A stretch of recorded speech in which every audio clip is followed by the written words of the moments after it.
Welcome back everyone, I'm Rachel and in this video I'm going to go over the structure of the intermediate cuneiform bone. The intermediate cuneiform bone is located in each of the feet. If we look closer at the dorsal view of the right foot, which is the top of the foot, highlighted in red is the intermediate cuneiform bone. If we now look at the plantar view, which is the sole of the foot, it is again highlighted in red. Now we are going to look at the different landmarks and features of this bone.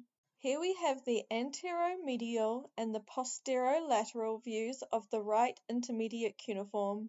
The intermediate cuneiform is wedge-like in shape and the smallest of the cuneiform bones.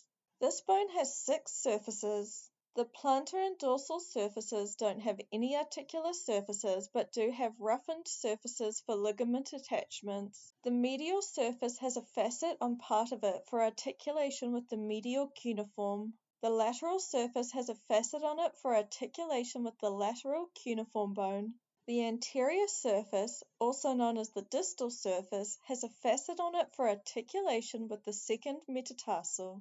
The posterior surface, also known as the proximal surface, has a facet for articulation with the navicular bone.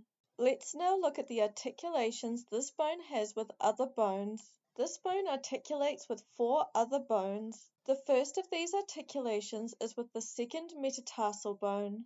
A facet on the anterior surface of this bone articulates with the base of the second metatarsal. The second of these articulations is with the medial cuneiform bone. A facet on the medial surface of this bone articulates with the facet on the lateral surface of the medial cuneiform. The third articulation is with the lateral cuneiform bone.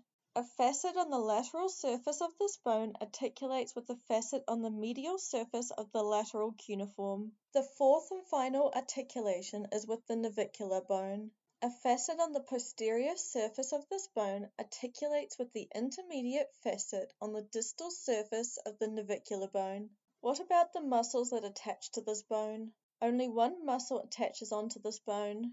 A portion of the tibialis posterior muscle attaches onto the plantar surface of this bone.